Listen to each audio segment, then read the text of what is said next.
vous allez bien et bienvenue pour une nouvelle vidéo. Je pense que vous l'avez vu sur le titre. Ce n'est pas un titre putaclic, ce n'est pas un titre accrocheur pour vous faire penser quelque chose alors que c'est quelque chose d'autre, c'est vraiment la réalité. Je vais pas recommencer toute l'histoire parce que du coup la vidéo serait vraiment beaucoup trop longue. J'ai très peu de temps pour vous partager tout ça et j'ai pas envie de me répéter. Donc pour les personnes qui voudraient comprendre dans son entièreté la situation, en tout cas en amont, je vous mettrai le lien du vlog en barre d'infos. Pour la dernière fois qu'on s'était laissé les filles, j'avais un problème de chaudière et c'est vrai que je vous en ai plus trop parlé parce que du coup j'ai arrêté les vlogs par la suite, mais du coup le problème de chaudière s'est réglé. La propriétaire a fait changer la chaudière entre temps et Dieu merci, nous avons maintenant de l'eau chaude parce que c'est ça qui posait problème. J'avais du chauffage mais je n'avais pas d'eau chaude. Avant qu'elle change la chaudière, en fait, on a eu un clash. On s'est disputé parce que pour moi, il était hors de question de passer l'hiver sans eau chaude ou en faisant à chaque fois bouillir de l'eau le matin pour que je puisse me laver ou pour que mes enfants puissent se laver. Et lors de ce clash, en fait, ma propriétaire a dit que de toute manière, elle ne reconduisait pas le contrat. Ça, c'était des paroles en l'air à cause du coup de la colère et de la dispute. Mais en plus de dire cette information, elle a dit en s'énervant, en criant, et moi-même j'étais en train de crier, en fait, que de toute manière, si on ne reconduit pas le contrat, ils vont vendre la maison, ils vont donner la maison à un de ses frères.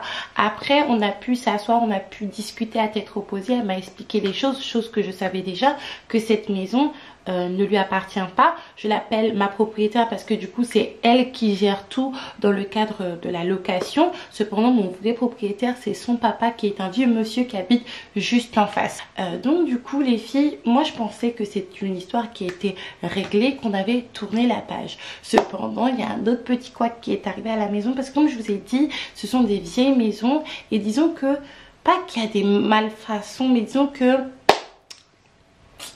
les personnes qui vivent dans des vieilles maisons, vous comprenez, il y a toujours du bricolage, il y a toujours des choses à faire.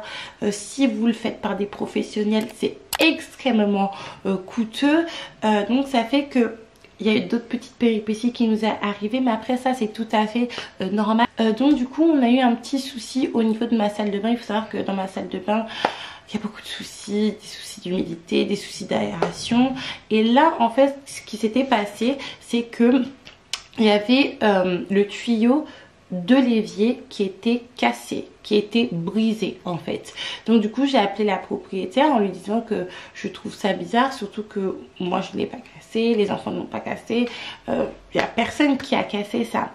Elle a fait venir quelqu'un au début, je pensais que c'était un plombier mais en fait c'était un plaquiste qui fait également des petits travaux et il m'a expliqué que le tuyau s'était cassé parce que de base ce n'est pas un bon tuyau, dans le sens où c'est deux tuyaux de deux calibres différents qui ont été soudés et c'est pas...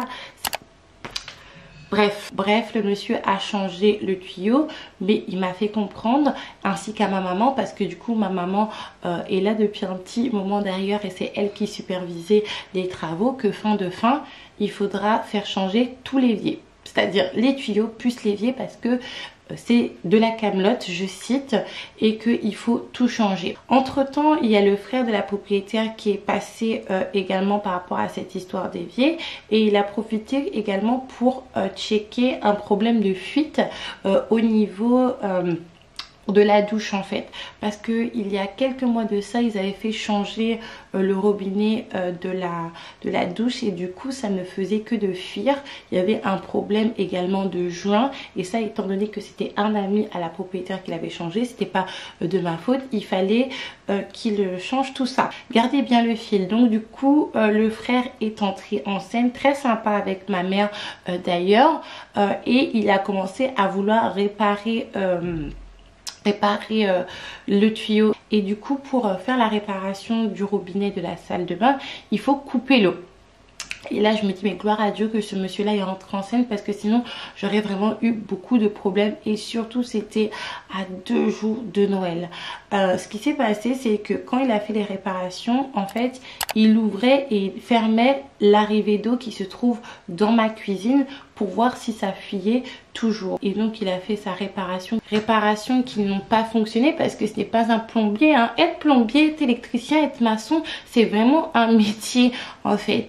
Et je me rappelle, c'était la veille de Noël, ou le jour du réveillon de Noël, ma soeur fait la vaisselle. Elle fait la vaisselle le matin, ma mère arrive, elle essaye de se laver les mains et elle constate en fait que ses mains papa sont mouillées. Et elle nous pose la question, est-ce qu'on a fait la vaisselle? On lui répond que oui. Donc elle en conclut que peut-être c'est l'eau de la vaisselle qu'on a fait tomber par terre, parce que des fois ça arrive.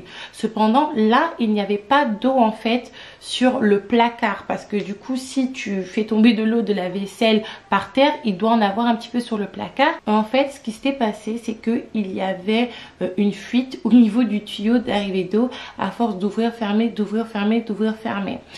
On appelle la propriétaire. En plus vous imaginez pendant les fêtes, en plus avec la situation qu'on vit actuellement, tout le monde ne travaille pas forcément. Et ce qu'ils font, c'est qu'ils mettent un petit tupperware en dessous du tuyau. Et donc du coup ils partent. Le lendemain, le tupperware est rempli et là il faut vraiment une intervention. Et là je me rappelle que c'était le jour de Noël, le jour de l'ouverture des cadeaux. Elle fait intervenir un plombier qui répare le tuyau d'arrivée d'eau, qui nous dit et qui nous fait comprendre que c'était un très vieux tuyau et que du coup c'est tombé sur le fer, mais ça aurait pu tomber sur n'importe qui. Et ma mère qui supervisait les travaux, parce que je lui ai chargé, je lui ai donné ce rôle, dans le sens où vous voyez, moi quand les gens ils commencent trop à babiller, ils commencent trop à essayer de trouver des solutions pour pas trop payer, chose que je comprends, mais qui sont là puis qui me mettent dans les problèmes, moi je pète vite les plombs. Donc j'ai laissé ma mère gérer, et elle a profité pour lui faire réparer le tuyau et le robinet de la douche, ainsi que de bien rafistoler l'évier. Et c'est là en fait que pendant que moi j'étais en train de prendre mon pied avec mes enfants pendant la Noël et que j'avais chargé ma mère de superviser tout ça, qu'elle a eu une discussion avec la propriétaire. Et donc du coup ma mère m'a confirmé ce que ma propriétaire avait dit lors de notre dispute, que cette maison là où je suis est vouée à être vendue. C'est un petit souci ou une petite mésentente familiale, c'est pas mon problème à moi, donc je vous l'expliquerai pas dans les détails, même si je le sais, mais je sais que ça arrive dans beaucoup de familles. Ça arrivait et c'est encore en cours dans la famille du père de mes enfants, du côté de son papa biologique du coup. Mais cette maison, oui, elle est vouée à être vendue à terme, dans le sens où c'est une maison qui demande beaucoup d'entretien et qui, en fait, il dépense plus, ou du coup il dépenserait plus qu'il gagnerait avec cette maison en la mettant en location qu'en la vendant directement. Parce que là du coup ils ne font pas tous les petits travaux qu'il faut faire, parce que sans doute que je les remarque pas, ou je les remarque à la dernière minute. Et quand vous les remarquez à la dernière minute, c'est à votre charge, parce que l'état des lieux a déjà été fait, à part certaines choses spécifiques. Mais à terme cette maison va être vendue. La propriétaire a même dit que je serai la dernière locataire et que ça pourrait même se terminer avant. Alors les filles, je suis super heureuse d'avoir cette information maintenant, de l'avoir su avant. Je sais que c'est arrivé à une personne que je connais et même à une youtubeuse il me semble, que voilà, le propriétaire des parcs qui dit que moi je vais vendre ma maison, donc vous avez 3 mois pour prendre vos dispositions, même si c'est pas la fin du bail. Il me semble que c'est la seule raison pour laquelle un propriétaire peut casser un bail, c'est si il décide de vendre la maison. Et donc du coup je suis super contente, super heureuse de savoir cette information avant, parce que vous savez, De manière générale, quand on est dans une maison qu'on loue, on a tendance à vivre comme si c'était notre propriété. C'est-à-dire qu'on va pas faire énormément d'économies, on va se faire plaisir. Alors qu'on oublie que oui, c'est notre domicile, oui, c'est chez nous, temporairement le temps du bail, mais c'est pas notre propriété en fait. Et que à tout moment, ça peut s'arrêter. Depuis que j'ai cette information, j'ai profité de la Noël avec mes enfants comme il se doit. Je les ai gâtés.